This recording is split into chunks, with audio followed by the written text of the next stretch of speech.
Assalamualaikum warahmatullahi wabarakatuh. Kita lanjutkan tadarus kita pada bagian akhir surat Abasa ini.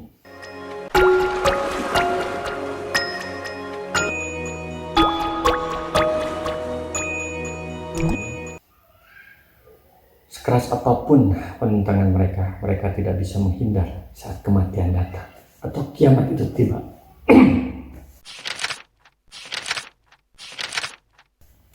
Faidah ja'atishoh, apabila datang suara yang memekakan telinga. Ibnu Abbas mengatakan bahwa yang dimaksud dengan asyakhoh ialah salah satu nama lain dari hari kiamat. Allah memperingatkan dan mempertakuti hamba-hambanya dengan hari tersebut. Ibnu Jarir mengatakan bahwa barangkali ia merupakan nama tiupan sangkakala. Al-Baghawi mengatakan artinya pekikan hari kiamat, karena pada waktu itu suaranya sangat keras sehingga bisa menyebabkan tuli.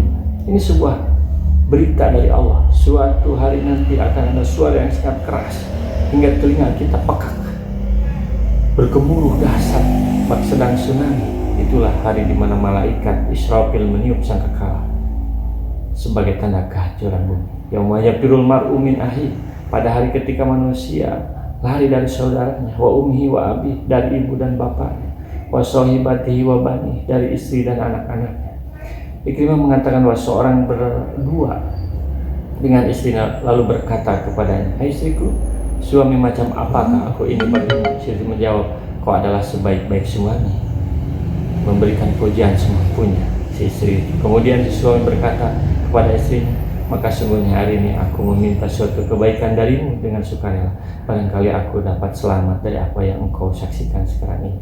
Si istri menjawab, "Alangkah mudahnya permintaanmu, tapi aku tidak mampu memberimu sesuatu pun, karena aku pun sedang dicekam oleh rasa takut, sama seperti yang kamu alami." Dan sesungguhnya seorang bersua dengan anaknya, lalu ia bergantung kepadanya dan mengatakan, "Hei anakku, orang tua seperti apakah aku ini bagimu?" Si anak menjawab dengan mengumpulkan pujian kepadanya, lalu ia berkata kepada si anak, "Hei anakku, sungguhnya aku sekarang sangat memerlukan bantuan sedikit dari kebahagiaanmu. Mudah-mudahan dengan itu aku dapat selamat. Dan keadaanku sekarang ini seperti yang engkau lihat." Maka si anak menjawab, "Hai ayah, betapa ringannya permintaan, tetapi aku merasa takut sama seperti apa yang kau takutkan. Aku tidak bisa menolongmu." Hal ini yang diungkapkan oleh Allah Subhanahu wa taala melalui firman-Nya, "Fa idza ja'atis-shakhs yauma yafirul mar'u min akhihi," seperti dalam ayat di atas. Likulli imri'in yawma idhin sya'nu yughni, setiap orang pada waktu itu mempunyai urusan yang cukup menyibukkannya.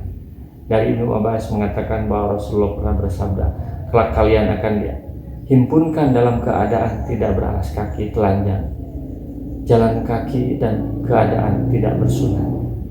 Maka salah seorang istri beliau bertanya, "Wahai Rasulullah, apakah kita dapat melihat suatu atau sebagian dari kita, melihat aurat kita?"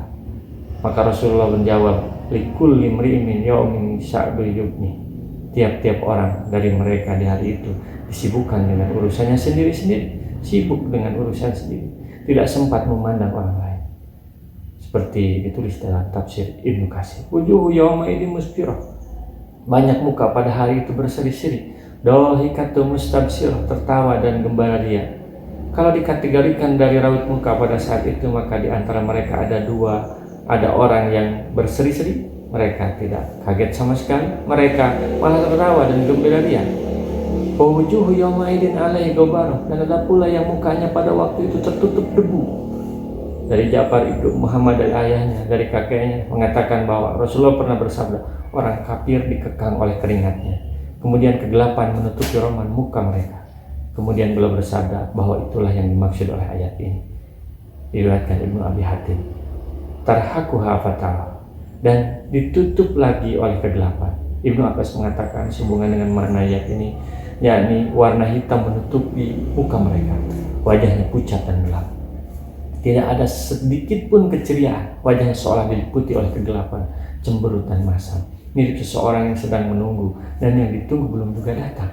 Ulaika humul kafaratul fajr, mereka itulah orang yang kafir lagi durhaka. Siapakah yang bermuka masam itu? Mereka adalah orang-orang kafir lagi durhaka. Mereka yang tidak percaya hari kiamat, hari kebangkitan. mereka yang tidak percaya kepada Allah, mereka yang hatinya tertutup oleh kesombongan sehingga tidak mau mengikuti petunjuk Allah, tidak mau menerima dakwah, mereka yang binasa itu. Jadi surat ini diawali dengan senyuman, juga diakhiri dengan senyuman, bahwa Nabi Muhammad SAW ditegur ketika dia bermuka masam saat datang seorang buta yang datang atau yang tidak melihat yang datang kepadanya untuk meminta petunjuk. Tetapi sebenarnya yang paling bermuka masam adalah orang-orang kafir di akhirat nanti. Ketika mereka kaget atas apa yang terjadi, padahal pada waktu itu Nabi berhadapan dengan mereka, memberi peringatan kepada mereka, tapi mereka tidak mau mengikuti. Dan di akhirat mereka itu yang akan bermuka masam. Jadi dakwah ini adalah untuk semua. Salah satu pelajaran yang sangat berharga bahwa inilah salah satu prinsip dalam Islam, yaitu senyum untuk semua. Assalamualaikum warahmatullahi wabarakatuh. Rasulullah SAW bersabda, "Balighu anni walau ayatan." Sampaikan dariku meskipun satu ayat.